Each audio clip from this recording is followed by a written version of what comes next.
Maintenant, Seigneur, maintenant nous avançons, Père. Nous avançons. Je prends possession de la santé de mes frères, de mes sœurs, de nos enfants.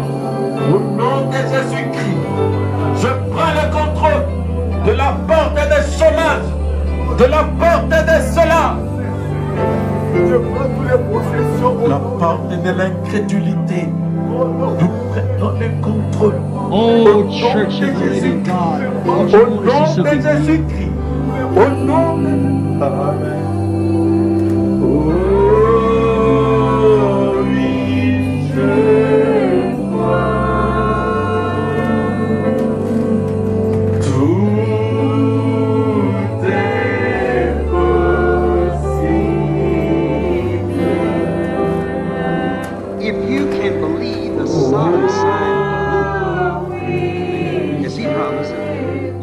Sodom sign, then why can't you accept the Malachi voice that follows the sign to return to the world?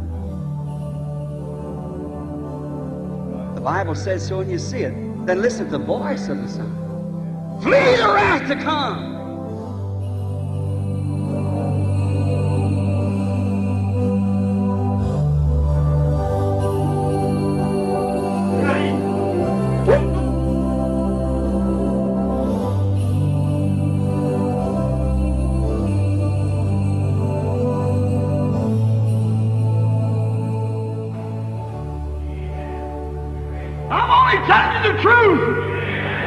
Someday you'll catch it. Someday you'll know that I've told you the truth. My voice may be silent. You might be able to silence the body that's speaking, but you'll never silence that voice. It comes from God. They stoned Stephen, but they couldn't stop his message. It'll move on. Them tapes will be played after I'm gone for years.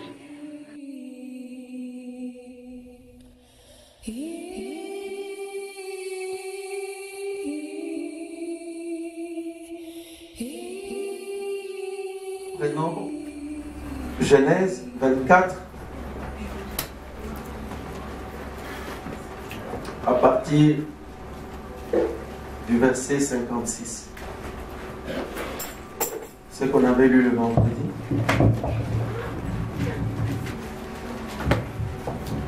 Ensuite, nous lirons dans Matthieu, chapitre 17, du verset 15 au verset 18. Ne me retardez pas, puisque l'Éternel a fait réussir mon voyage. Laissez-moi partir et que j'aille vers mon Seigneur. Alors ils répondirent, appelons la jeune fille et consultons-la. Ils appelèrent donc Rebecca et lui dirent, veux-tu aller avec cet homme? Elle répondit, j'irai. Et ils laissèrent partir Rebecca, leur sœur, et sa nourrice avec les serviteurs d'Abraham et ses gens. Ils bénirent Rebecca et lui dirent, ô notre sœur, puisses-tu devenir des milliers de myriades et que ta postérité possède la porte de ses ennemis. L'ange de l'Éternel appela une seconde fois Abraham des cieux et dit, je le jure par moi-même, parole de l'Éternel, parce que tu as fait cela et que tu n'as pas refusé ton fils, ton unique, je te bénirai et je multiplierai ta postérité, comme les étoiles du ciel, comme le sable qui est sur les bords de la mer. Et ta postérité possédera la porte de ses ennemis. Toutes les nations de la terre seront bénies en ta postérité parce que tu as obéi à ma voix. Oui, Matthieu 17. Non, Matthieu 17. Seigneur, aie pitié de mon fils qui est lunatique et qui souffre cruellement. Il tombe souvent dans les feux et souvent dans l'eau. Je l'ai amené à tes disciples et ils n'ont pas pu le guérir. Race incrédule et perverse, répondit Jésus. Jusqu'à quand serai-je avec vous? Jusqu'à quand vous supporterai-je? Amenez-les-moi ici. Jésus parla sévèrement au démon qui sortit de lui et l'enfant fut guéri à l'heure même.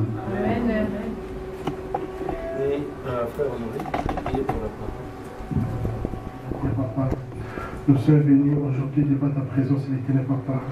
On a laissé toutes nos occupations, l'éternel Père, pour venir écouter ta parole, c'est Papa. Est-ce que la parole qui va sortir aujourd'hui, Papa, que ça puisse nous édifier, l'éternel Papa? Oh Seigneur Père, toi tu avais dit que lorsqu'une parole sort, cette parole ici aurait plusieurs cœurs, l'éternel Dieu Père. Est-ce que chacun de nous trouve sa portion dans cette parole qui va être prêchée, Papa? Où est la parole des prédicateurs? Où est la bouche des prédicateurs, Seigneur Jésus? Écarte-lui de tout chemin, l'éternel Dieu, afin que toi-même tu puisses descendre et que tu puisses parler à ces peuples, Seigneur. Nous te prions, Seigneur Jésus. L'endroit est là, l'éternel Père. Le terrain est vide, Seigneur Jésus, Papa. Descends et manifeste-toi, l'éternel Dieu Père. C'est pour cela, éternel Père, nous t'invitons et que nous détruisons tous ces esprits, l'éternel Papa, contraires à ta parole au nom de Jésus-Christ. Merci, Seigneur Jésus-Christ. Amen. Amen. Amen. Que Dieu vous bénisse. Amen. Et que Dieu bénisse le frère. Alors, il fait vraiment chaud pour moi. Je tâcherai de ne pas vous garder longtemps. Nous sortirons d'ici néanmoins avec la portion que le Seigneur a réservée pour chacun de nous. Amen. La parole de Dieu est une nourriture et la parole de Dieu est une pluie. Ésaïe 55 dit: quand elle tombe du ciel, elle vient de notre Dieu. Elle ne retourne pas à Dieu sans avoir produit les choses pour lesquelles elle a été envoyée. C'est pourquoi, vous qui connaissez la parole aujourd'hui, faites très attention aux paroles que vous prononcez, parce que quand la parole sort, la Bible dit, elle retourne là où elle est sortie. Est-ce que vous êtes avec moi? Amen. Quand la parole sort, elle produit des effets et elle retourne à l'endroit où elle était sortie. Et c'est comme ça les paroles même que nous sortons de nos bouches. Quelqu'un qui a l'habitude de prier et de prononcer des bonnes paroles sur les gens, toutes ces bénédictions auront des effets sur les gens. Ensuite, elles retourneront vers la personne où elles sont sorties. C'est une loi de Dieu. Et si vous avez l'habitude de maudire les gens tout le temps, les malédictions reviendront sur vous. Et nous voulons faire ce que la Bible nous demande, parce que la parole dit, quand vous parlez, soyez comme annonçant les oracles de Dieu. Amen.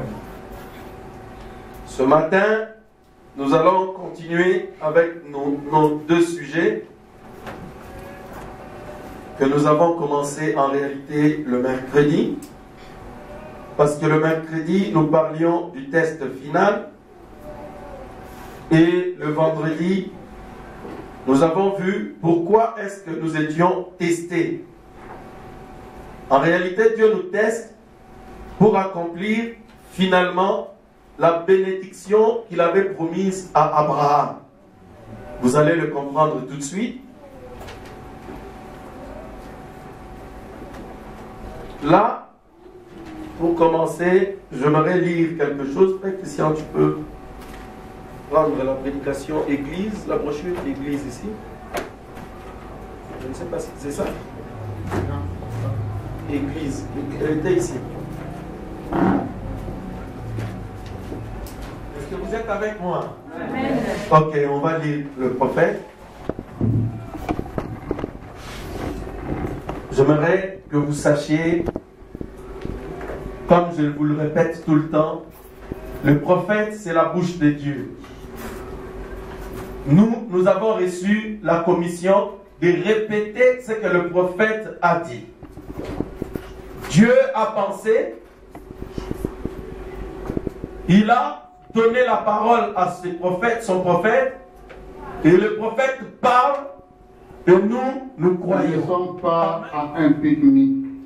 nous sommes sur un champ de bataille. Bien des gens pensent qu'une fois devenus chrétiens, ils ont fait tout ce qu'il fallait, qu'alors le problème est réglé pour toujours, et que parce qu'ils sont chrétiens, tout ira comme sur des roulettes. Ne vous mettez jamais cela en tête. Un instant, mets une virgule parce que tu vas chrétiens, ils prennent leur baptême, ils sont membres d'une église, alors tout est réglé et les choses iront comme sur des roulettes.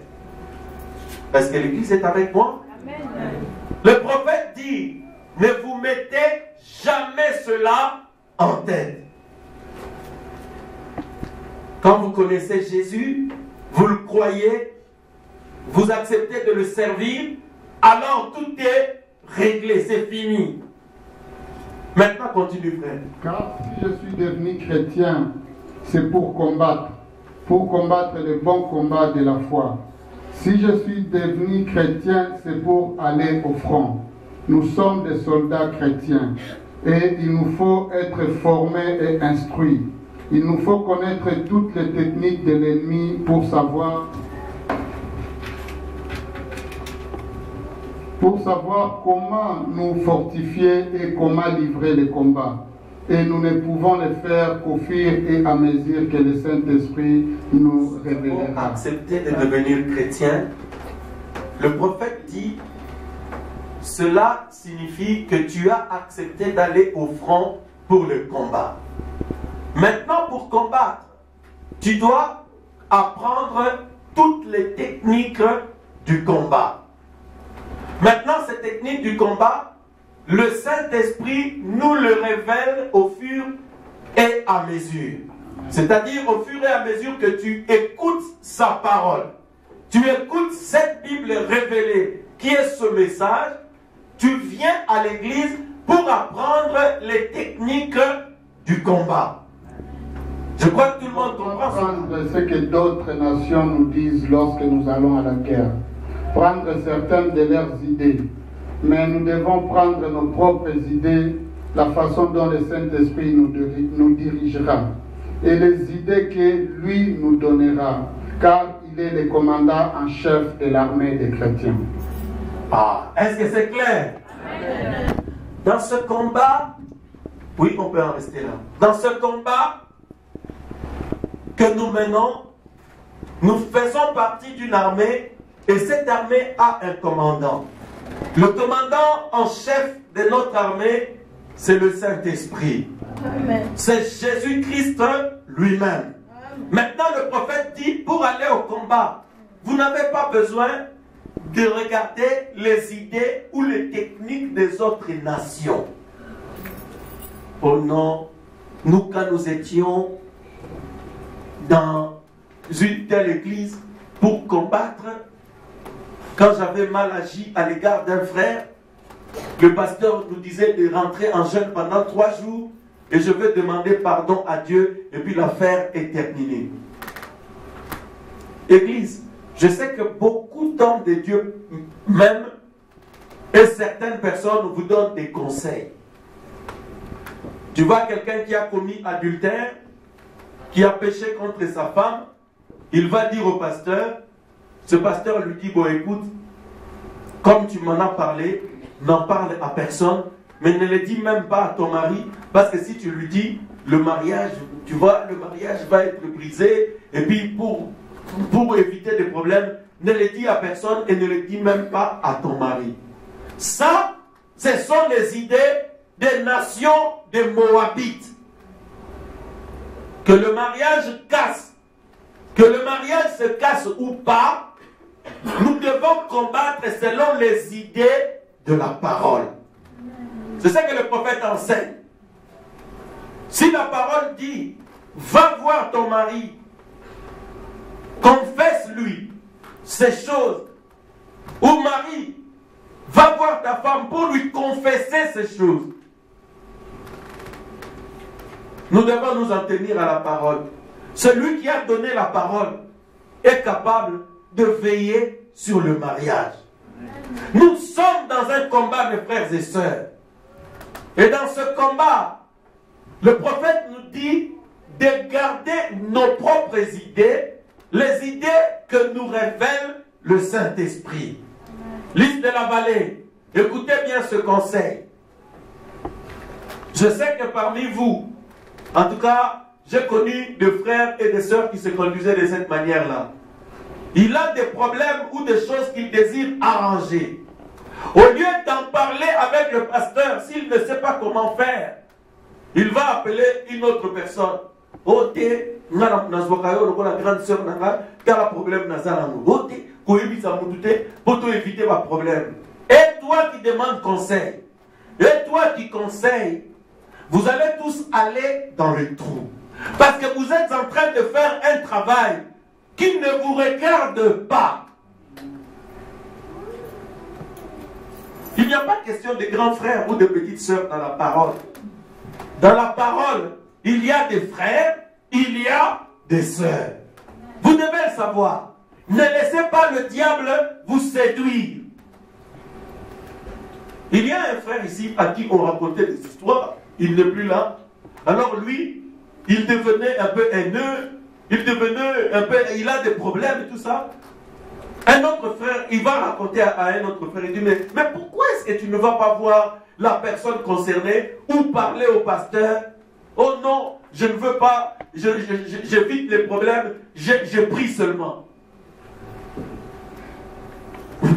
Il n'a pas pu éviter les problèmes, parce que les problèmes l'ont suivi. Si vous voulez éviter les problèmes, prenez la parole de Dieu, agissez selon la parole de Dieu, et vous éviterez des problèmes. C'est Dieu qui vous évite des problèmes. Oh non, moi après la réunion, je ne veux plus saluer personne, je ne parlerai plus avec personne pour éviter des problèmes. Non, là vous allez créer des problèmes. Non, moi quand je sors de l'église, je rentre dans ma voiture et je pars directement. Non, vous créerez des problèmes. Pourquoi? Parce que le prophète dit, après la réunion, il faut communier avec le plus grand nombre de personnes possible. Vous dites amen à cela? Amen. C'est la parole. Oh mon frère, que Dieu te bénisse. Comment ça va? Comment ça a été la semaine? Ah ma soeur, que Dieu te bénisse. Ça a été la semaine? Comment vont les enfants? Ah, comment va? Ah frère, non ça va très bien. Voilà. C'est ce que la parole demande. Maintenant, si toi, tu ne veux pas te conformer à la parole, c'est plutôt toi qui vas créer des problèmes. Parce que le commandant en chef dit, allez dire bonjour aux frères et sœurs, communiez, prenez même 5 minutes ou 10 minutes, parlez, ensuite, vous vous dites au revoir et vous partez. C'est cela. Quand nous sommes devenus chrétiens, mes frères et sœurs, c'est là que le combat commence. Parce que vous allez vous demander, mais pourquoi toutes ces promesses? Mais pourquoi Dieu a-t-il dit à Abraham, Abraham, ta postérité possédera les portes de ses ennemis? Mais c'est parce que Dieu savait qu'il y avait des portes. Et la porte de plusieurs ennemis. Maintenant, Abraham et sa semence après lui étaient appelés à posséder toutes ces portes. Maintenant, pour posséder toutes ces portes, il faut combattre. C'est un combat. Parce que Jésus a dit dans Matthieu 16, parce que tu as eu la révélation de qui je suis, les portes de l'enfer ne prévaudront point contre elle, contre cette révélation de qui est Jésus. Prévaloir signifie combattre et vaincre. Donc Jésus savait que des personnes qui ont reçu la révélation, avant de vaincre, ils devaient combattre. Les chrétiens qui n'aiment pas le combat, les chrétiens qui ne veulent pas le combat, mais ce sont des chrétiens qui n'iront jamais au ciel. Ou ce sont des croyants ou des fidèles qui n'iront jamais au ciel. le chemin du ciel, nous dit la Bible, il faut combattre le bon combat. Le combat de la foi. Nous sommes en train de parler de possédant le porteur de l'ennemi après le test final. Est-ce que l'Église est avec moi? Après le test final, nous devons posséder la porte de nos ennemis. Je pense que tous, tels que nous sommes ici, sans exception, nous avons des portes devant nous. Nous avons des portes qui se sont dressées, des portes de maladies, des portes de factures, des portes de problèmes, des portes de soucis, diverses portes dressées devant nous. Alors, ce matin, nous n'avons plus besoin de nous poser des questions pour savoir, oh Seigneur, pourquoi ces portes? Pourquoi ces obstacles? Pourquoi tous ces troubles dans ma vie? Pourquoi toutes ces difficultés? Pourquoi tous ces combats? Écoutez mes frères et sœurs, ce matin, je pense que chacun de nous n'a plus le droit de se poser des questions pour savoir mais pourquoi est-ce que le diable me combat toujours? Pourquoi est-ce qu'il y a toujours des obstacles dressés devant moi? Pourquoi est-ce qu'il y a toujours toutes ces luttes? La Bible dit, le malheur atteint souvent le juste, mais l'Éternel l'en délivre toujours. La vie des chrétiens, c'est toujours une vie de combat. Là, l'affaire est réglée. Maintenant, ce que nous allons étudier, ce que nous allons voir dans la suite, mais comment faire pour posséder le porteur de l'ennemi? Voilà ce qui nous concerne aujourd'hui. Que plus personne dans cette église se pose des questions. Mais pasteur, mais pourquoi est-ce que j'ai des attaques? Pourquoi est-ce qu'on m'attaque? Quand on t'attaque, bats-toi. Si tu ne réussis pas, appelle un autre frère, joignez-vous, combattez. Si vous ne réussissez pas, appelle ta femme, combattez. Si vous ne réussissez pas, appelez-moi, je combattrai à vos côtés et je crois que Jésus nous donnera la victoire. Amen. Possédant la porte de l'ennemi, paragraphe 9-10. Excusez-moi, je vais lire comme ça. Dieu avait traité les patriarches parce qu'il lui avait fait une promesse. Le patriarche Abraham. Alors ici, le prophète William Branham explique pourquoi Dieu a-t-il soumis Abraham à ce test final. Église, vous comprenez? Vous devez savoir pourquoi est-ce que Dieu vous teste. Comme ça, comme vous saurez pourquoi Dieu vous teste, vous n'allez plus vous poser des questions. Vous allez maintenant vous lever pour réussir votre test. Paragraphe 9, possédant la porte de l'ennemi, prêché le 9 novembre 59, je crois. On y va? Et lorsque Dieu fait une promesse, il veut être sûr que cette personne est digne de la promesse avant d'accomplir ce qu'il a dit ou ce qu'il a promis. Ainsi, il avait donc été promis à Abraham que par sa postérité, le monde entier sera béni, qu'il aurait un fils et que de ses fils sortirait une semence qui bénirait la terre entière. Et Abraham avait 75 ans lorsque la promesse lui fut donnée. Et Sarah, sa femme, en avait 65. Mais la Bible nous dit qu'Abraham ne douta point par incrédulité au sujet de la promesse de Dieu, mais qu'il fut fortifié, donnant la louange à Dieu. Et Dieu l'avait testé maintes et maintes fois. Mais voici qu'il en était arrivé au test final avant la bénédiction.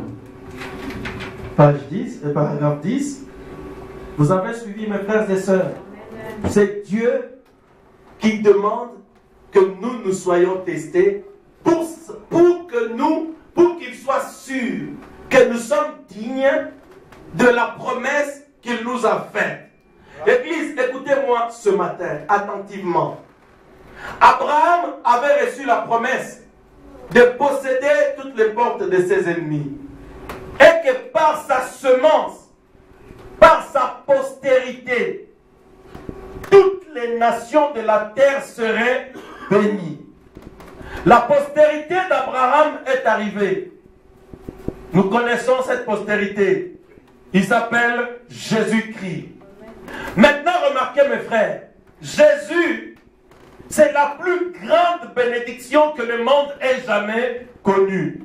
Parce qu'en Jésus, toutes les nations de la terre ont été bénies. Les bénédictions qui concernent le salut, les bénédictions en rapport avec la guérison, les bénédictions en rapport avec la délivrance et tout ce que vous pouvez chercher dans la foi. Maintenant, vous allez remarquer que dans la Bible, que tous ceux qui étaient de la lignée d'Abraham, si vous prenez Abraham, Abraham habitait dans un désert. Mais là où Abraham habitait, ces lieux devenaient de la verdure et Dieu avait béni Abraham et il avait multiplié son troupeau et Abraham était un homme très riche. Et tout ce que Abraham touchait, cela prospérait. Amen. Et vous allez voir, c'était la même chose avec Isaac. Isaac, son fils, était à Guérar. À Guérar, une famine avait sévi. Les gens souffraient à Guérar. Les gens se lamentaient, se plaignaient. Alors, Isaac, pendant que les gens, tous avaient cherché à fuir pour aller chercher la vie ailleurs, parce que Guérar était en train de sécher, Dieu dit à Isaac, dans Genèse 26, de rester à Guérar. Et la Bible dit, Dieu le bénit à Guérar. Isaac devint riche, même fort riche. Guérar, c'était un désert. Mais à cause de la bénédiction d'Abraham, qui était dans son fils, tout ce que Isaac touchait, cela prospérait. Au point même de susciter la jalousie dans les gens qui habitaient le pays d'alentour. Jacob, c'était la même chose. Tout ce qu'il touchait chez Laban, son beau-père, cela prospérait, mes frères et sœurs. Parce que cette semence était en eux. Observez maintenant, Joseph qui avait hérité de la bénédiction d'Abraham. Tout ce que Joseph touchait, même quand il était esclave, cela prospérait. Je crois que tout le monde connaît l'histoire de Joseph dans la Bible. Amen.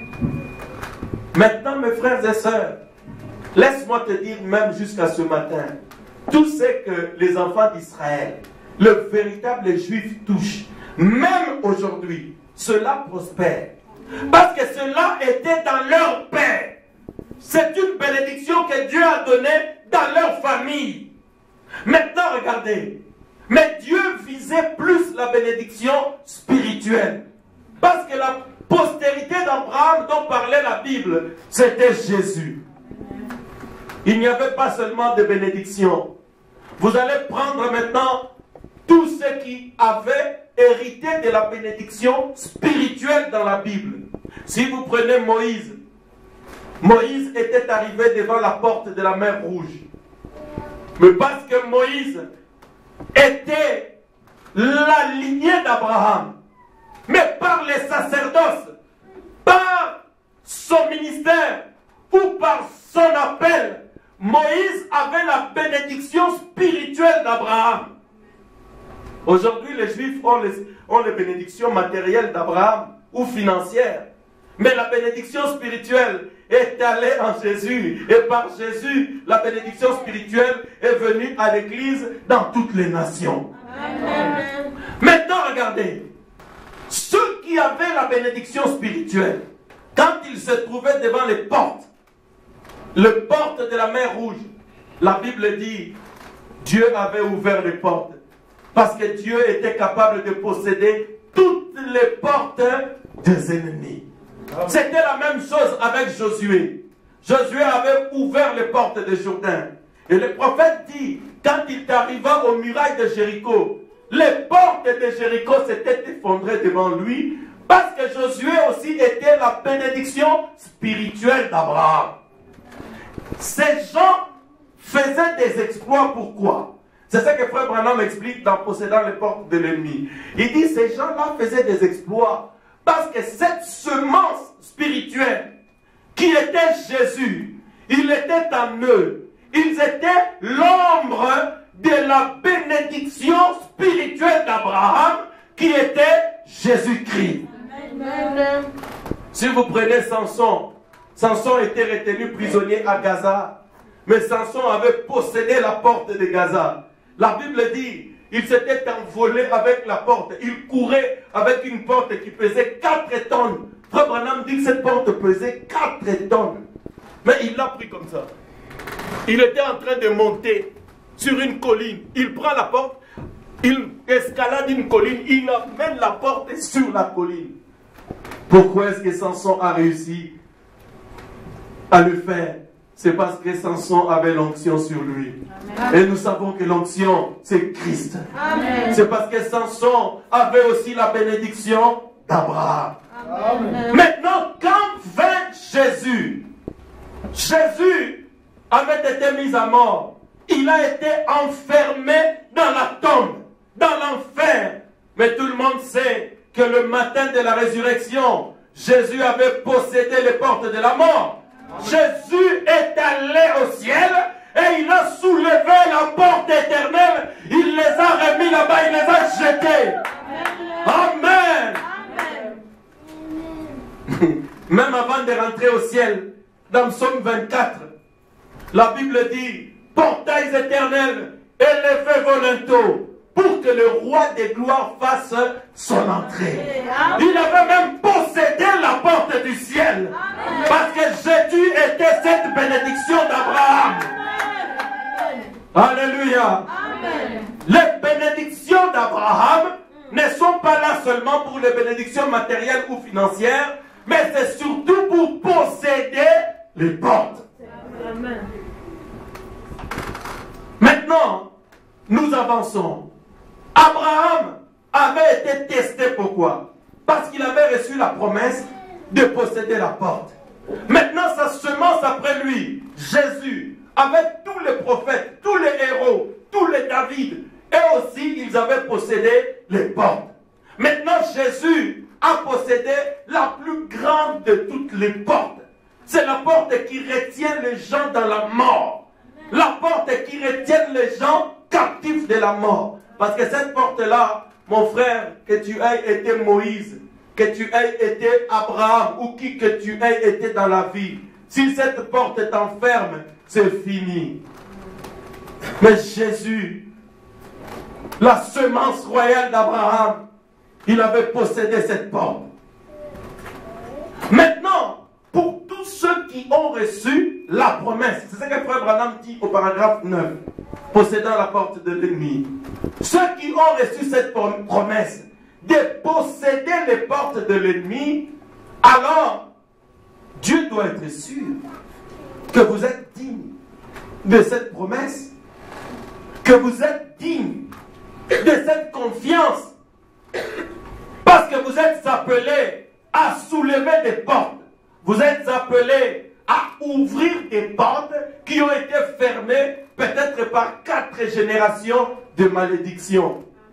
Église, Frère Branham dit, les prédicateurs sont les meilleurs gens dans ce monde.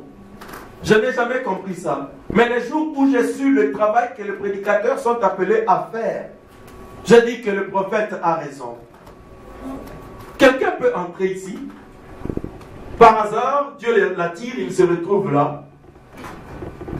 Leur famille maudit depuis des générations.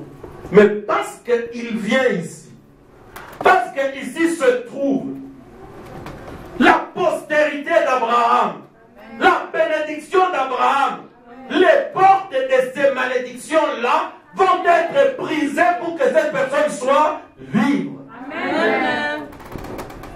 Combien allez-vous payer pour une malédiction qui a duré de génération en génération? C'est sans prix, sans argent. Amen. Parce que c'est tellement cher. Jésus a déjà payé le prix. Amen. Le prix, c'était le sang. Amen. Le prix, c'était le sacrifice du calvaire. Amen. C'est pourquoi vous, les prédicateurs, qui font payer pour des délivrances, qui font payer pour des prières, vous êtes en train de profaner le sacrifice que Jésus avait fait sur la croix. Amen. Possédant les portes de l'ennemi. Maintenant, regardez. Le test final. Nous avons vu le mercredi et le vendredi. Mais c'est par rapport à la chose que toi tu aimes le plus. Peut-être que vous avez possédé les portes des boîtes de nuit. Vous avez possédé les portes de l'impudicité, les portes de l'adultère et les portes de ceci. Maintenant, chacun de nous, dit la parole, doit être soumis au test final. Et le test final ne vient pas du diable. Le test final vient de Dieu lui-même. Amen. Maintenant, prenons le paragraphe 10. On avance. Possédant la porte de l'ennemi, au paragraphe 10. Et même pour toute la semence d'Abraham. Dieu nous donne ce test final juste avant de nous donner la promesse. Et si c'était possible, j'aimerais dire ici quelque chose de personnel, mais je ne le ferai pas. Ce test final pour voir comment vous allez réagir à cela. Lorsqu'il y soumis Abraham à ce test, il les trouva tout aussi fidèles qu'au début. Quelle bénédiction serait ce matin si nous qui prenons sa promesse de guérison, nous pouvions y rester tout aussi fidèles que lorsque nous sommes tenus ici et l'avons accepté. Quoi que les médecins disent que nous y restions tout aussi Dieu nous soumet à ce test pour voir comment nous allons réagir. Comme je l'ai dit, ce test-là, ça sera quelque chose de très utile pour vous. Ça ne sera pas quelque chose qui est en dehors de votre vie. Aujourd'hui, Dieu vous invite à posséder les portes de l'ennemi. Alors nous allons parler maintenant des portes. Le prophète dit, la porte, une porte, c'est une puissance. Amen. Ce sont les puissances. Quand vous voyez parler des portes dans la Bible, c'est la puissance. Et je vous ai dit que dans Jean chapitre 10, versets 7 et 9, Jésus dit, je suis la porte des brebis. Si quelqu'un veut entrer, il doit entrer par moi.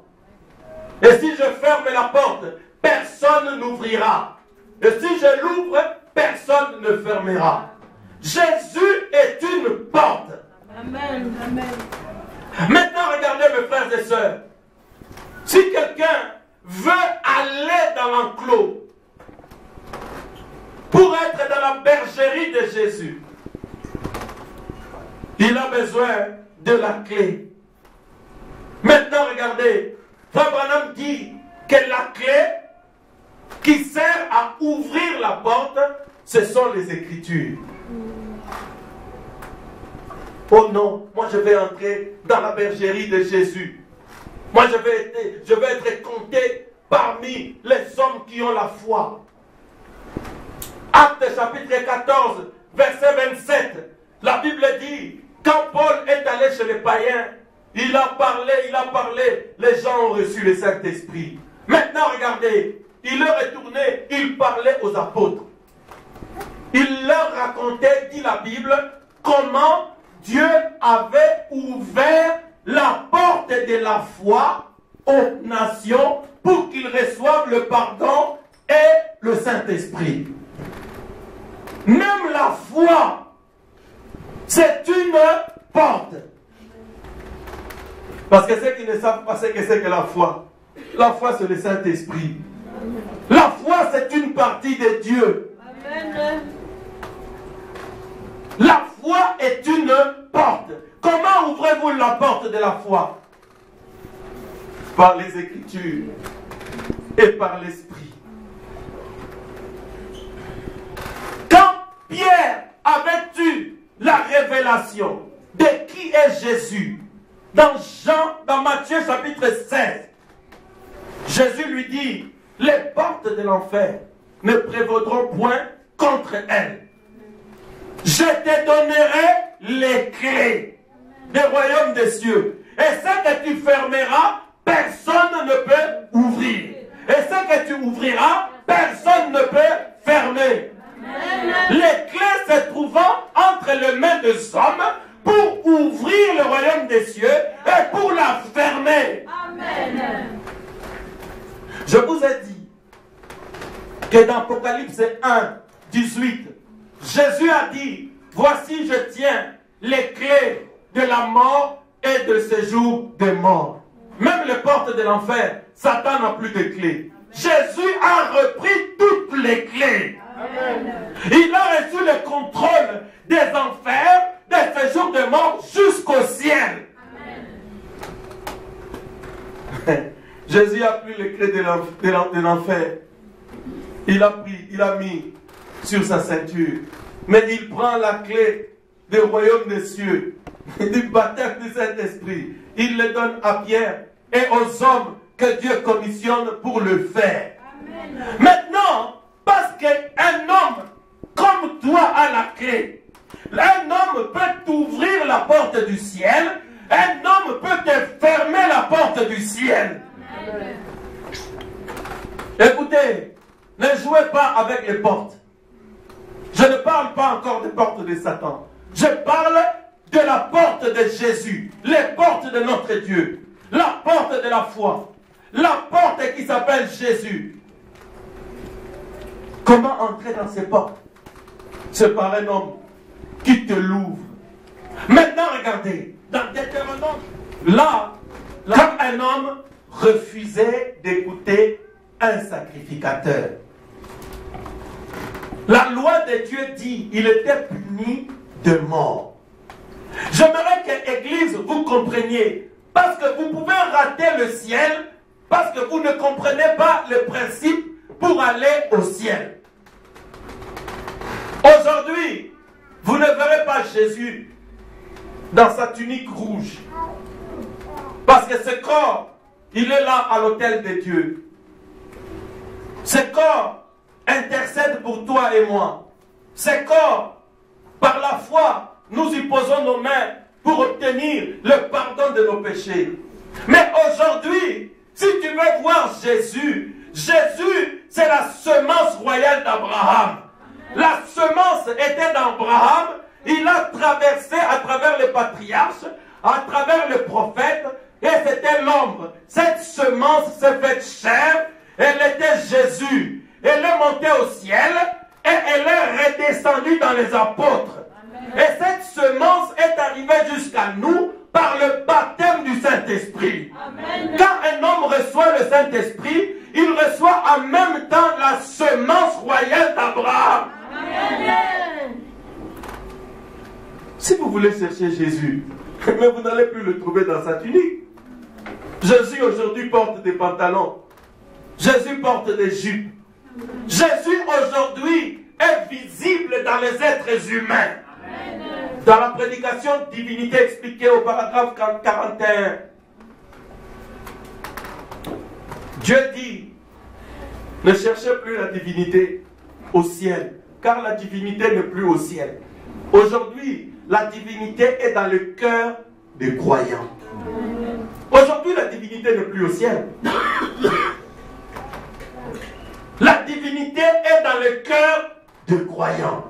Jésus a donné aux hommes même la permission de pardonner le péché. Amen. Est-ce que vous le savez? Amen. C'est pourquoi aujourd'hui les gens jouent parfois avec le pasteur. Vous savez, le pasteur a dit, le prophète dit, pour les choses qui touchent au mariage et au divorce. Pourquoi est-ce que le prophète a dit que ces choses-là, ça doit être l'apanage du pasteur? Le pasteur peut prendre un cas, il l'étudie, il prie, il prend la parole, il examine la chose. Après votre confession, il vous dit, allez, Dieu vous a pardonné. Et quand il vous pardonne, Dieu vous pardonne aussi. Ok, Deutéronome 17, 11 à 12. Frère Christian, Tu conformeras à la loi qu'ils t'enseigneront et à la sentence qu'ils auront prononcée. Tu ne te détourneras de ceux qui te diront ni à droite ni à gauche. L'homme qui, par orgueil, n'écoutera pas les sacrificateurs placés là pour servir l'Éternel ton Dieu, ou qui n'écoutera pas les juges, cet homme sera puni de mort. Tu ôteras ainsi le mal du milieu d'Israël. Frère, est-ce que vous écoutez? Amen. D'abord, les sacrificateurs, qu'est-ce qu'ils feront? Ils enseigneront d'abord la loi.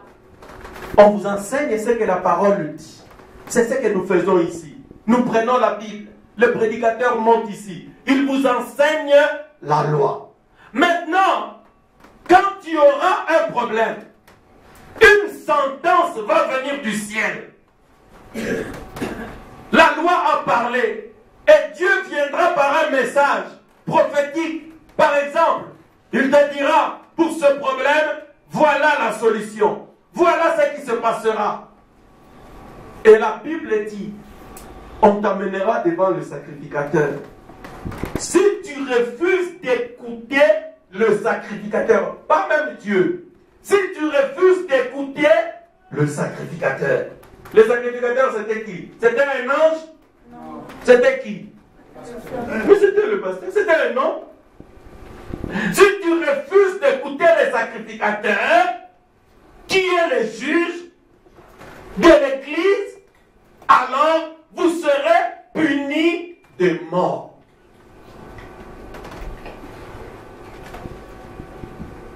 La Bible dit, si vous refusez de l'écouter, par quoi? Par orgueil.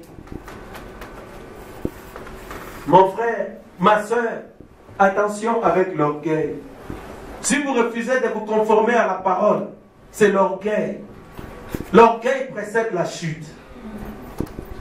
Et l'orgueil vous amène à la mort. Oh, depuis nous, est-ce que c'est une femme à combien? Ah! Non, non, tu ne mourras pas, on ne te mettra pas dans le cercueil. Mais il y a une mort plus dangereuse que la mort biologique. Qui connaît cette mort-là? Mort spirituelle.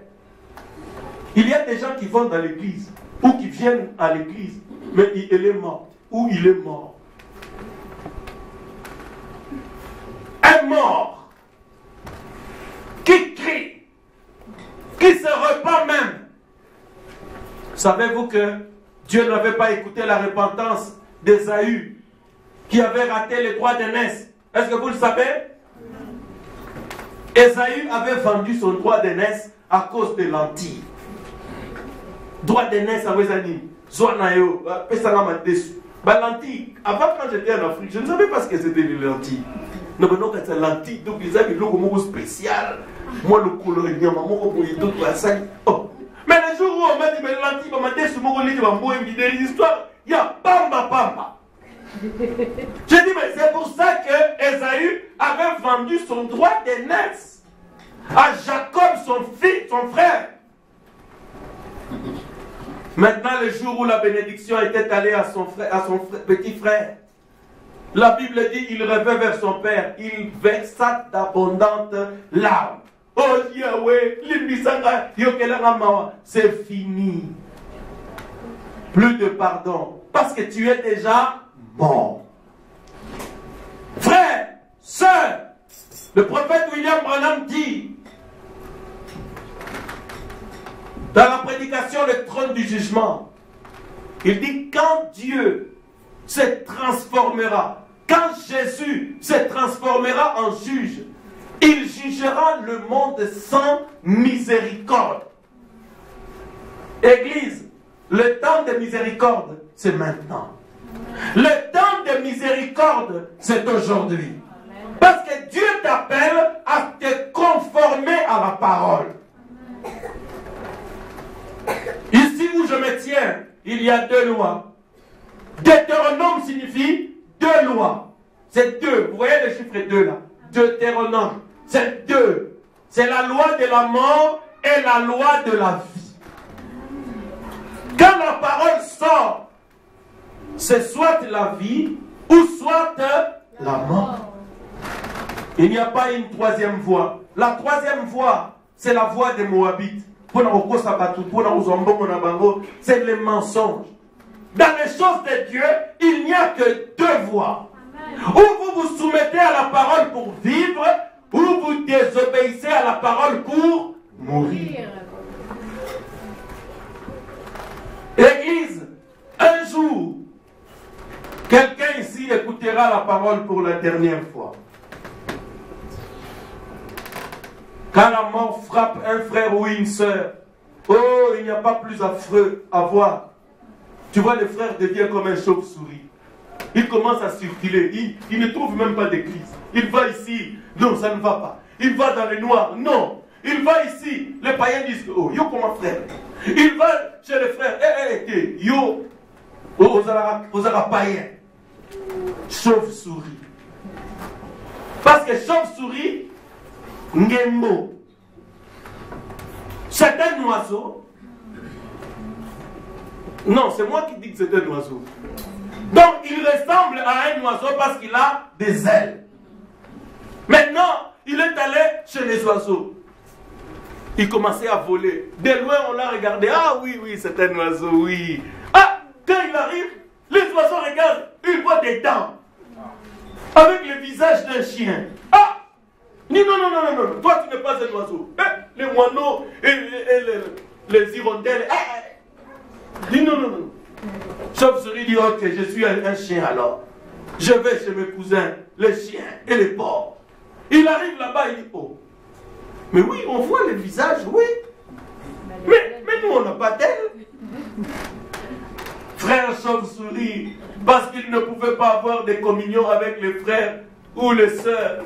La sœur ou le frère chauve-souris, il va dans les ténèbres pour la mort éternelle. Amen. Église, examinez votre vie. Il y a des frères. Il est frère avec les frères ici à l'église. Quand les samedis soirs arrivent, alors les jambes commencent à trembler là. Les frères. Les samedis soirs arrivent, la sœur. Comme disent les Bakongo, la sœur quitte ou qui dit, elle se transforme. Elle devient une païenne. Chauve-souris.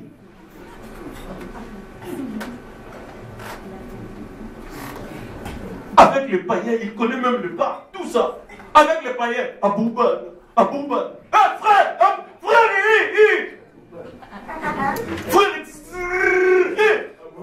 mais quand tu dis, frère, ça va frère était. Oh. Même dans une fête comme ça, quelqu'un, parce que ma soeur n'était pas encore une chrétienne à ce moment-là, mais elle était choquée.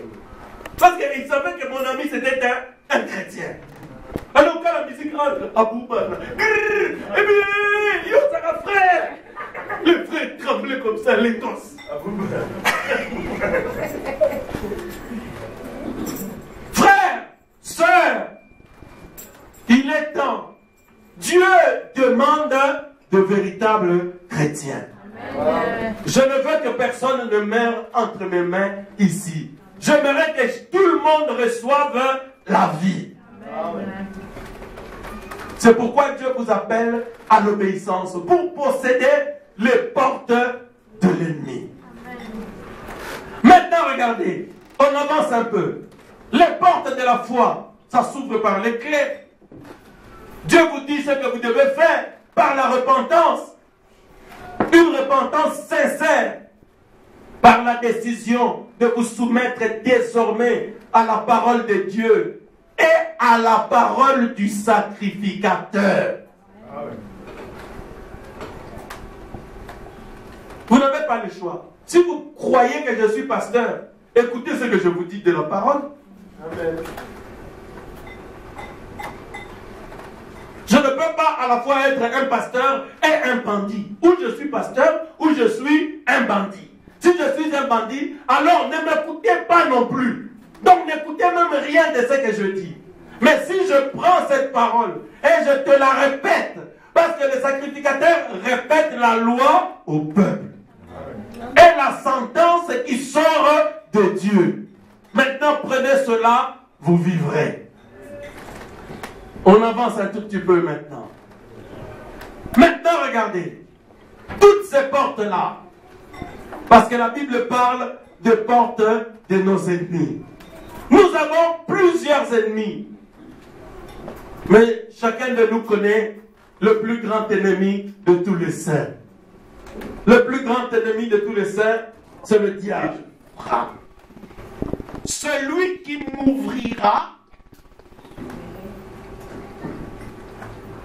j'entrerai et je souperai avec lui. Maintenant, regardez, c'est le message, c'est l'esprit qui parle à l'âge de l'église de Laodicée. Donc, le dernier âge de l'église. Ne vous en faites pas. Nous allons étudier les âges de l'église. J'ai promis, on va le faire. Le dernier âge de l'église, c'est celui-ci. Vous allez dire, pasteur, comment tu le sais? Parce que toutes les caractéristiques de cet âge montrent que nous sommes à la fin. C'est dans cet âge où il est difficile de prêcher même la parole à quelqu'un. Parce que la Bible dit, je suis riche, je ne manque de rien. Tu demandes à quelqu'un, as-tu reçu le Saint-Esprit depuis que tu as cru? Oh oui, Kala.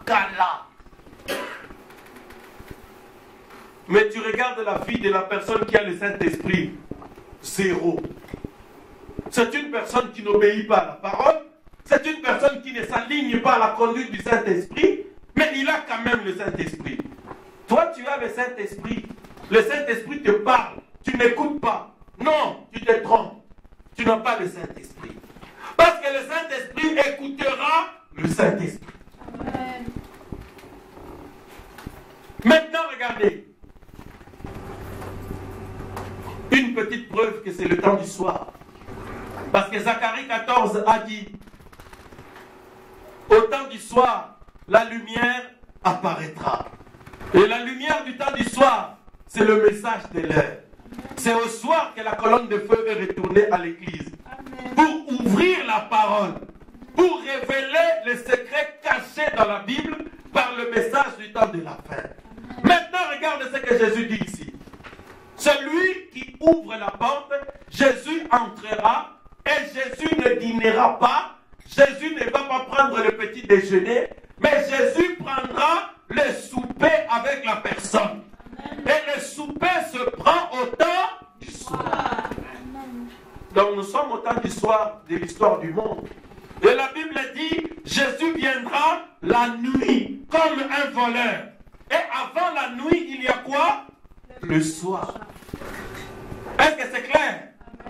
On étudiera cet âge et vous verrez que c'est maintenant.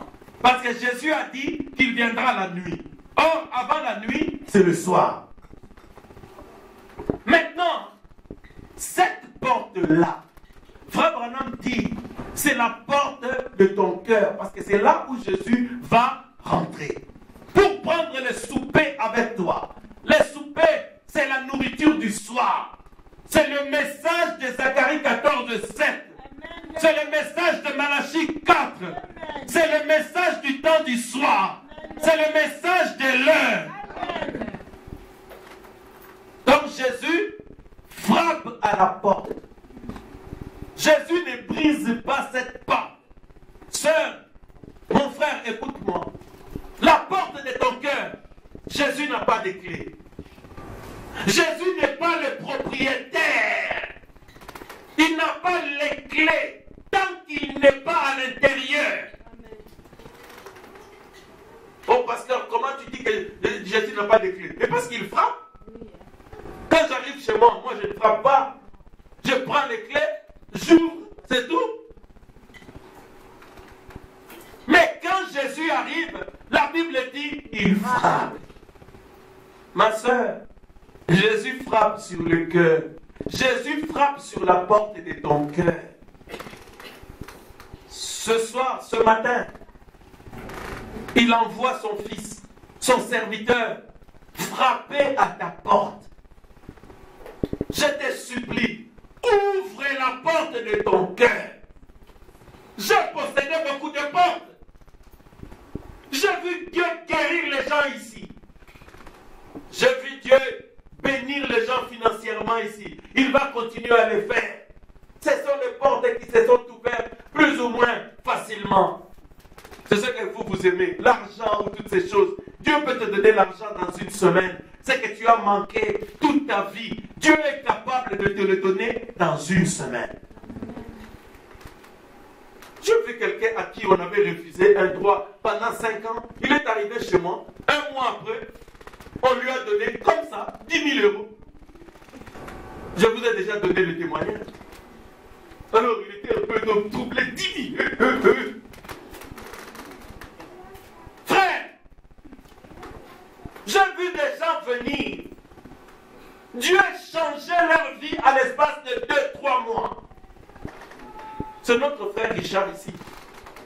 Au travail où il travaillait pour un monsieur italien, il dit, mais Richard, dis-moi, je ne comprends pas comment la vie d'un homme peut changer comme ça en si peu de temps. Mais c'est pas possible.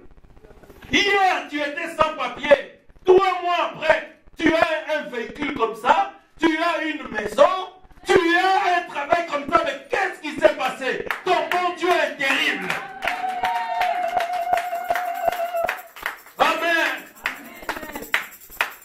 J'ai vu Dieu changer l'histoire. Quelqu'un qui n'a pas de papier comme ça, sa même adresse, c'est terminé. Il n'a même plus d'espoir.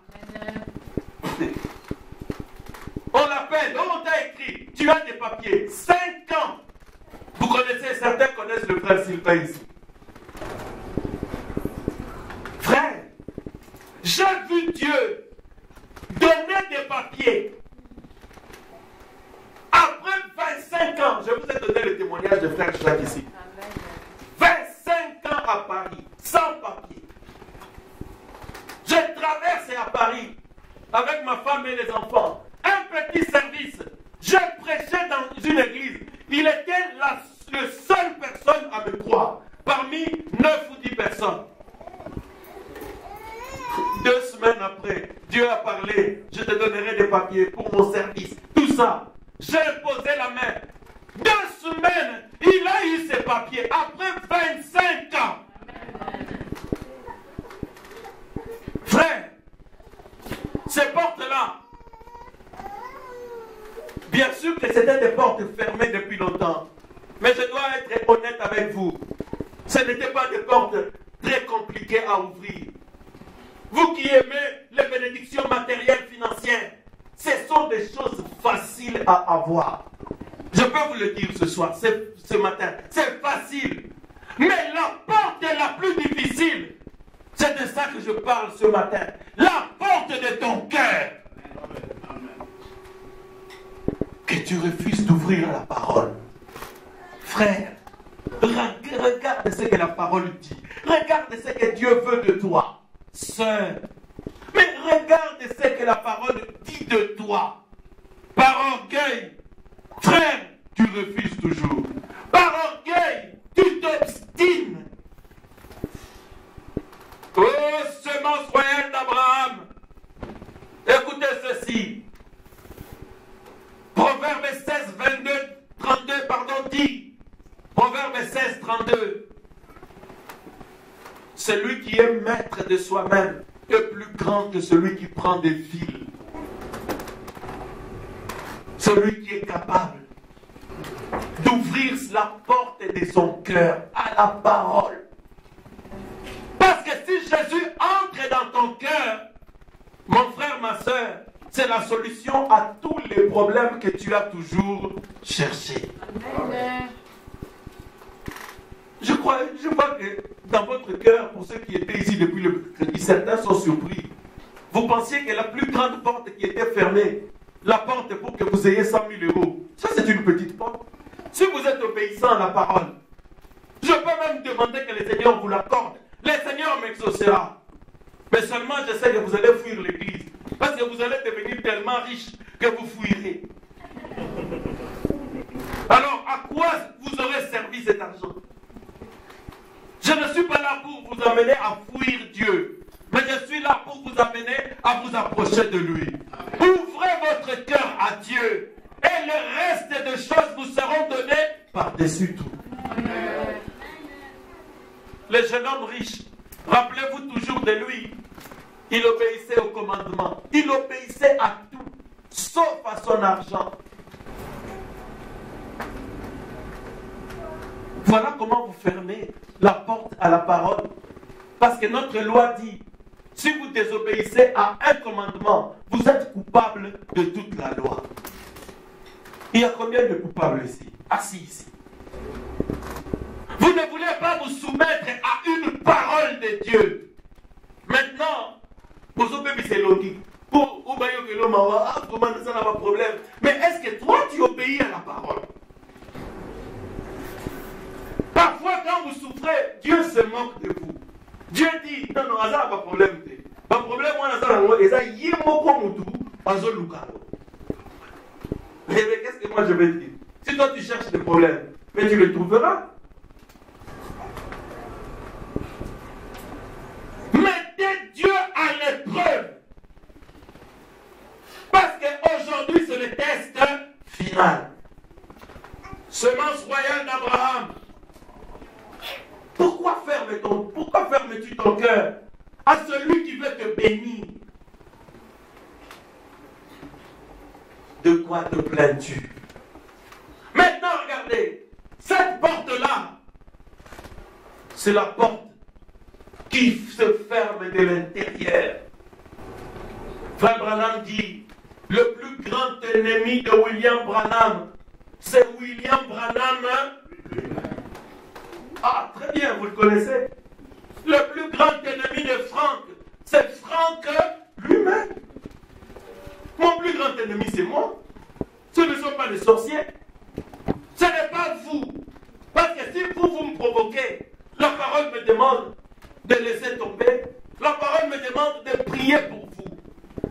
Mais si ce corps a besoin de se maquiller, ou ce corps a besoin de quelque chose, et que Dieu me dit de partager avec quelqu'un d'autre.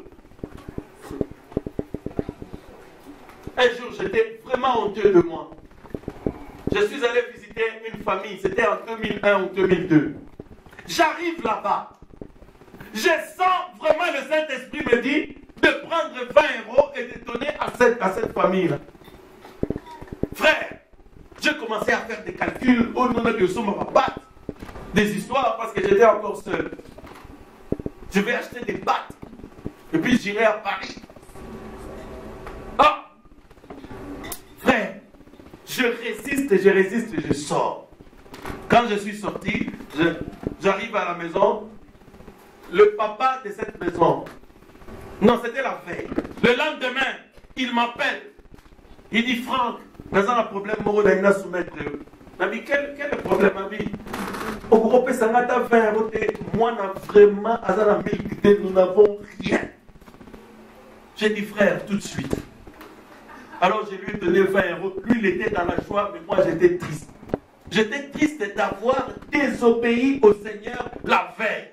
J'ai dit, mais il n'aurait pas eu besoin de me demander, je lui aurais donné. J'aurais résolu un problème et ça aurait été vraiment une grande conduite. Ah, j'ai dit, Seigneur, j'ai été égoïste. Frère, j'ai eu pitié de moi. J'ai dit, mais, parce que je suis arrivé, moi, en plus, je venais les exhorter.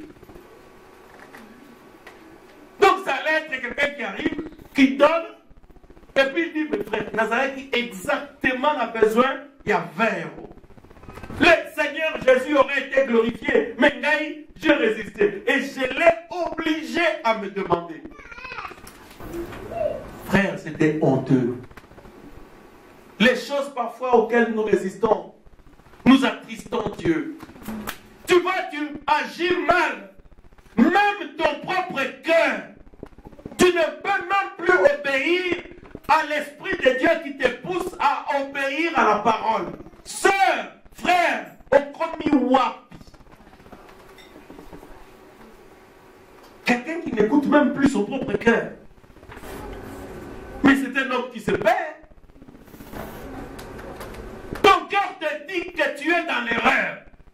Obéis à la parole. Mais tu résistes.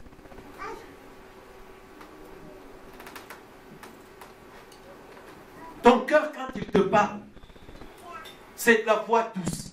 la voix de Dieu, qui te dit d'ouvrir la porte.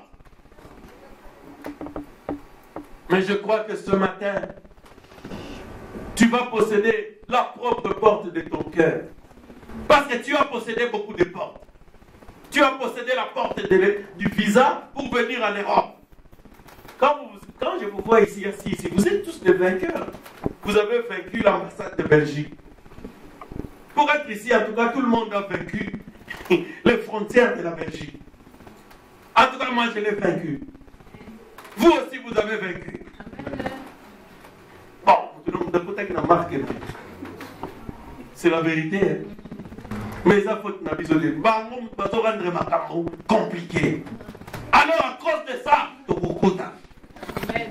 Amen. On va rentrer, oui. On rentrera. Dans notre pays, moi, quand je suis allé en vacances en 2011, non, enterré papa. Oh, je vis des Guinéens, des Sénégalais en train de jouer, tout c'est là. Give me money. J'ai dit, c'est bateau dans sa rawa. Comment faire la même parole, même dans le comme on va dans.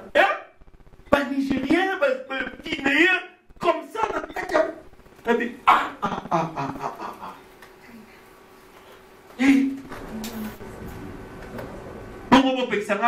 tu vas m'interdire d'aller où moi je veux. Non, j'irai. Venez. Oh, non, on va t'arrêter parce que tu oses favoriser votre bakota. Venez. Ah oui, hein? Nous devons venir. Tout celui que Dieu a vu ici, il doit venir. Et Magui, ça ne me regarde pas. Venez. Maintenant, mes frères et sœurs, regardez. Cette porte-là, c'est ce matin la porte la plus difficile quand je terminerai que toi, tu es appelé à posséder. Parce que toutes les autres portes, peut-être dépendantes de cela. Chapitre 17, parce qu'on termine maintenant. Toi qui as beaucoup de portes fermées devant toi, peut-être pour tes fils, pour tes enfants, pour ta femme, pour ton ami, ou pour ton église pasteur. Maintenant, je vais te donner le truc. Matthieu chapitre 17. Et on termine par là. Matthieu chapitre 17. Du verset 15 à 18. On a déjà lu ça. On va relire. Maintenant, suivez attentivement. Parce que je vais conclure par cela, par là. Seigneur, aie pitié de mon fils qui est lunatique et qui souffre cruellement. Il tombe souvent dans les feux et souvent dans l'eau. Je l'ai emmené à tes disciples et ils n'ont pas pu le guérir. Race incrédule et perverse, répondit Jésus. Jusqu'à quand serai-je avec vous? Jusqu'à quand vous supporterai-je? Amenez-les-moi ici. Jésus parla sévèrement au démon qui sortit de lui et l'enfant fut guéri à l'heure même. Ok, vous m'excuserez. Pendant que je prêchais, le Saint-Esprit a donné une vision à notre soeur ici, ma femme, et nous allons prier après la réunion. Tu as bien fait de me dire à l'oreille. On va s'occuper de lui tout de suite là. Parce que nous possédons toutes les portes. Amen. Amen. Maintenant, regardez. Là, il s'agissait de Jésus. Un lunatique ou un épileptique. Quelqu'un qui tombait comme ça. Il va mourir. Cet homme a amené cet enfant chez les disciples. Les disciples ont prié. Tout ça. Mais l'esprit n'est pas parti. Ils n'ont pas pu posséder la porte de la santé de cet enfant. Et les disciples sont venus à Jésus. Jésus leur a dit, race d'incrédules, mais combien de temps vous supporterai-je? Je vous ai dit le vendredi qu'on peut être incrédule, mais étant assis sur le banc de l'église. Pierre, Barthélemy, tous les apôtres, alors que Jésus les avait même déjà envoyés en mission. Ils utilisaient la foi de leur pasteur. Là, c'était la foi de leur pasteur. pasteurs, quand ils sont allés chasser les démons, Jésus leur avait donné le pouvoir. Avant, bien sûr, la Pentecôte. Vous comprenez? Dans Matthieu chapitre 10, la Bible dit qu'ils sont allés chasser les démons. Ils se sont même réjouis. Oh maître, les démons nous sont soumis. Vraiment. Jésus dit non, ça ce n'est pas quelque chose de très glorieux. Réjouissez-vous pourtant parce que vos noms sont écrits. Parce qu'en ce qui concerne les démons que vous chassez, vous êtes en train d'utiliser ma foi encore.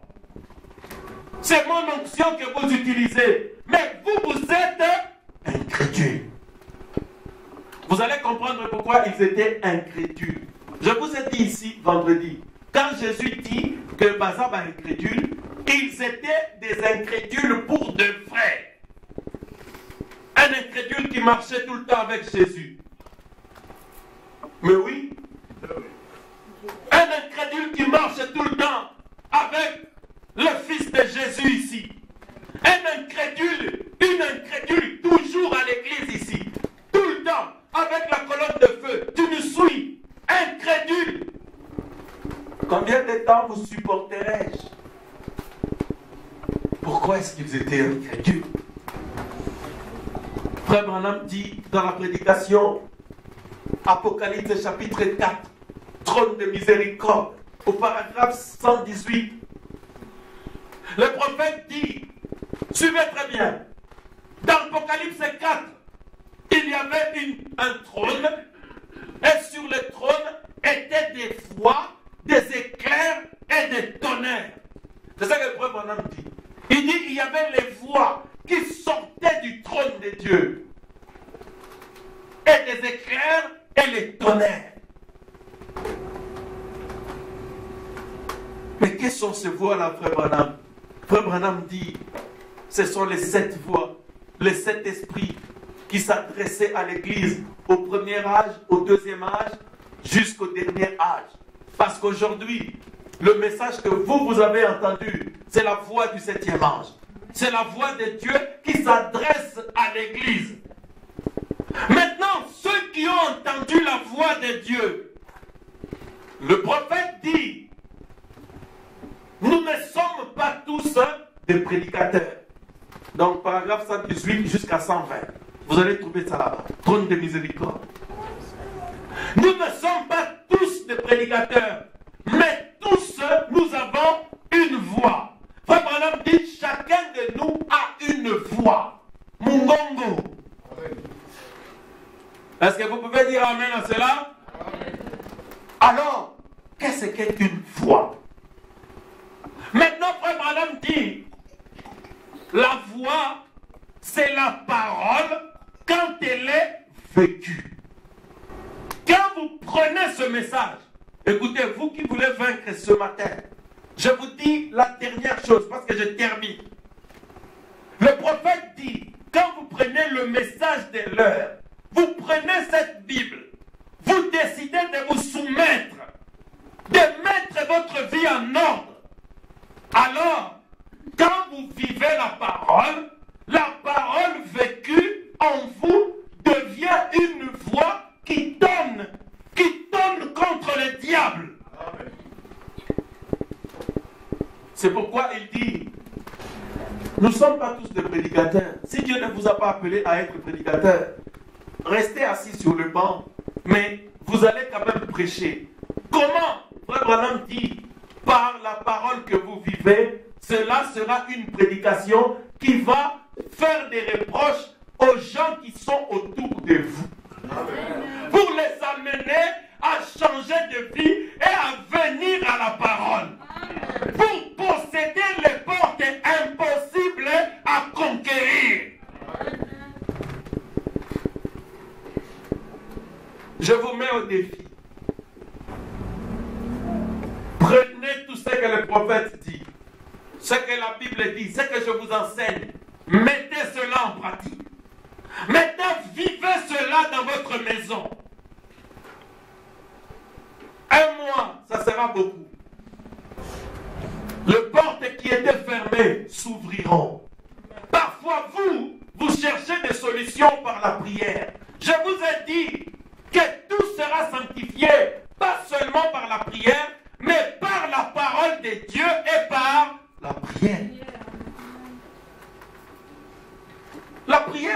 solution à toute chose pour ceux qui vivent totalement la parole, pas pour tout le monde.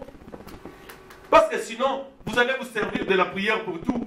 Oh Seigneur, je veux prier. Je m'appelle frère André. Je veux prier pour que la femme de Matthieu devienne ma femme. Alors je veux faire 40 jours à 7.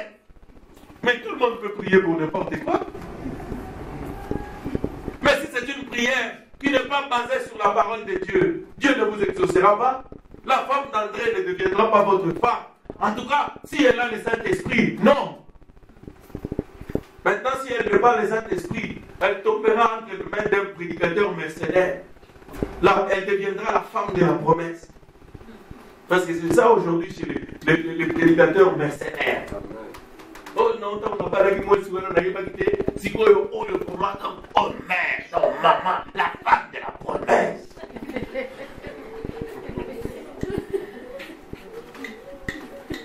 Il souffre de convoitise. Comme un prédicateur à l'époque. Il était en train de faire ce qui s'appelle la modération. Aïe, aïe, aïe, aïe, aïe. Parce qu'il tombe en église, il n'a pas la qui avant.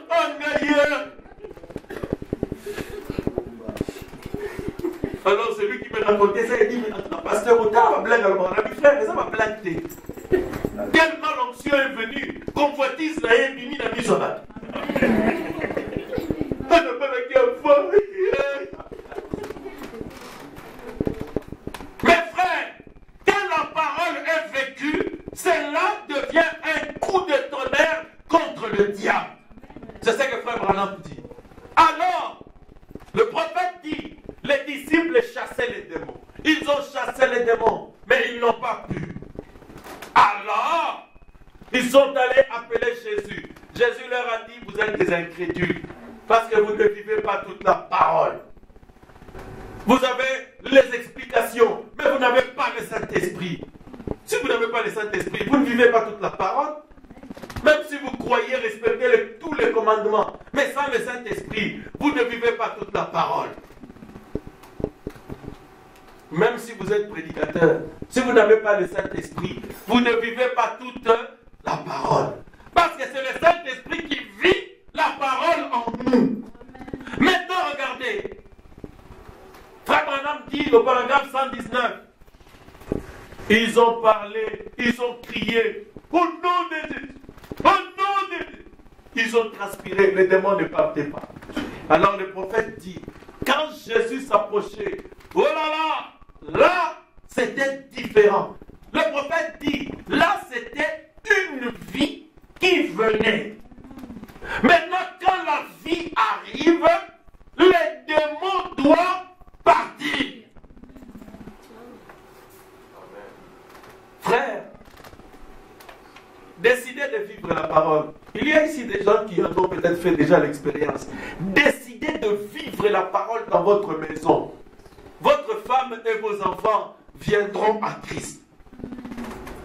Si aujourd'hui, dans les maisons, des gens ne viennent pas totalement à Christ, c'est parce que les parents ne vivent pas totalement la parole. Est-ce que quelqu'un peut dire Amen? Oh. Mais si vous vivez totalement la parole, peut-être que vous n'aurez même plus besoin de forcer. Vous allez voir que les enfants vont sentir, si papa part aujourd'hui, donc moi je reste. Oui, tu restes. Tu vas rester avec la maison. Oui, hein. Tu resteras avec la maison, tu vas rester avec nous. Moi je m'en vais. Il y a une demeure que mon Père a préparée dans le ciel pour moi. Amen. Frère Branham dit, Dieu l'a fait au goût de chacun. Dieu sait ce que vous aimez réellement. Elle dépasse toutes nos maisons préparées pour moi. Je crois dans le pays qu'il a arrangé pour moi. Amen. Moi je le crois. Maintenant, Frère Branham dit, c'était différent. Une vie arrive. Et quand la vie de la parole arrive, alors les démons tremblent déjà. Quel que soit le nom de sa porte, le démon ne résistera pas. Sœur, le démon peut résister à un jeûne de 40 jours. Le démon peut résister à ça. Combien de femmes ou des hommes qui rentrent en chaîne, il y a 40 jours, à sec. Mais il a des concubines dans l'église. Là-bas, il a 2 copines dans l'église, mais il vient de jeûner pendant 40 jours. C'est fou. Ils ont jeûné pendant 40 jours dans les jeûnes. Ils disent à la femme d'autrui, comme ça, il y a Matthieu. C'est ce que Dieu leur a dit dans les jeûnes. Moi, c'est Matthieu. Vous voyez, les jeunes n'ont pas réglé le problème. Mais prenez ce message. Prenez toute la parole. Vivez la parole. Vous verrez comment les démons trembleront à votre approche. C'est ce que le prophète enseigne. Jésus était la parole, non, pas la parole vécue, la parole faite chair. Amen. Jésus ne vivait pas la parole, parce que Jésus était la parole. Amen. Parce que Jésus, même quand il faisait ça, donc à quel niveau? Son premier pas, c'est la parole. Amen. Même s'il veut, il a chaud. Hein? Quand Jésus faisait ça, soit la chaud, quand il prend le mouchoir pour se souiller, c'était la parole. Amen. Frère, moi je crois comme ça. Amen. Même quand il faisait, pour que quelqu'un soit guéri, il dit, il prend la boue, il met dans les yeux. Pour moi, c'est toujours la parole. Alléluia. Quand il parlait, c'était la parole. Même quand il dormait comme ça, ah non, lui, elle a la capote. Il peut aussi le pour la tchébou. Alléluia. Sa vie, ses pensées, sa voix, tout ce qu'il était, ses cheveux, son nez, sa bouche, sa barbe, c'était la parole de Dieu. Alors, quand cela avançait, les démons n'avaient aucune chance, mon frère, ma soeur. Amen. Ça, c'est la plus grande de toutes les puissances. C'est ce que je vous apporte ce matin. Vous allez posséder les portes, cette porte qui refuse d'ouvrir. Votre enfant qui n'écoute pas, votre femme qui n'écoute pas, votre mari qui n'écoute pas, ou votre voisin, vos frères qui n'aiment pas la parole, prenez cette parole. Problème décide maintenant de prendre la parole, comme la Bible dit de Jésus, il a été soumis totalement à la parole. Maintenant, tu vas voir, mais Dieu a le preuve. Cette chose-là que toi tu laisses, ça sera toujours le trou. Cette chose-là à laquelle tu refuses d'obéir, ça sera toujours le trou par lequel le diable se moquera de toi. C'est cela, mon frère, ma soeur. Posséder les portes de l'ennemi. Mais comment vas-tu le posséder? Mais par la vie de la parole, par le tonnerre, par les voix. Et ça va voir sous ce bibisara mongomoté, santé. Mais c'est une voix qui parle fort, qui fait trembler les démons. C'est la vie de la parole qui te permettra de posséder toutes les portes de l'ennemi. Maintenant, levons-nous. Je n'ai pas le temps de vous donner les expériences de Josué, de Moïse, de toutes ces personnes qui ont possédé les portes de l'ennemi. Mais vous connaissez ces choses. Ça ne sert à rien. Je pouvais vous lire ça. Mais ça ne vaut pas grand-chose par rapport aux expériences que vous-même vous devez faire. Maintenant, regardez. Frère Christian prend, possédant les portes de l'ennemi, paragraphe 71. Alors que nous sommes en train de méditer. Prends d'abord paragraphe 61.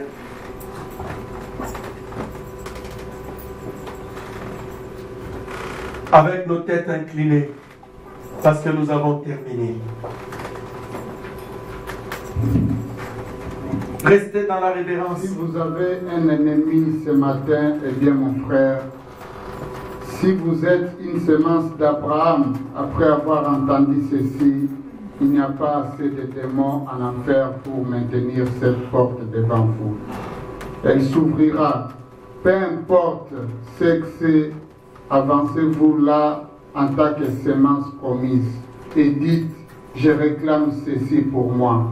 Ceci m'appartient parce que Dieu a juré qu'il ressusciterait Jésus et qu'à travers Jésus, je vaincrai cela. Et je viens au nom de ce vainqueur Jésus-Christ. Recule car je passe. Amen. Il possédera la porte de l'ennemi.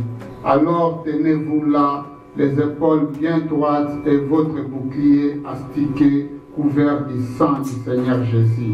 L'ennemi reconnaîtra cela. Si vous croyez que la promesse de posséder toutes les portes est pour vous, Dieu vous invite. Dieu vous invite ce matin de prendre le bouclier et de laisser paraître le sang de Jésus. Le sang de Jésus, c'est le message de l'heure. Le sang de Jésus, c'est la parole que Dieu te demande d'accepter ce matin. Écoute, quand je dis parole, je suis peut-être vague, mais cette chose que tu ne veux pas lâcher, cette chose-là, prends la décision maintenant de t'appliquer à cela. Peut-être que c'était l'habillement qui te tourmente. Peut-être que c'est l'argent, parce que tu ne veux pas te dessaisir de ton argent. Peut-être pour payer l'argent du Seigneur. Peut-être c'est ta vie que tu refuses de mettre en ordre.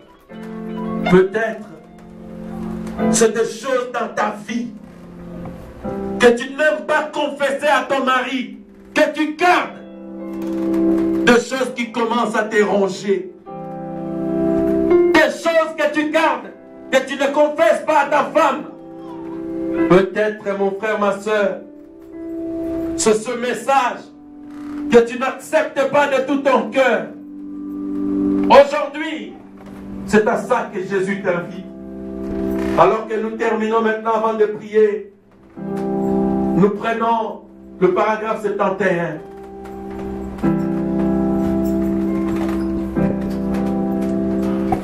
Parce que toutes les portes devront sauter. Mon frère, ma soeur, aujourd'hui, je te dis ceci. Le Saint-Esprit est là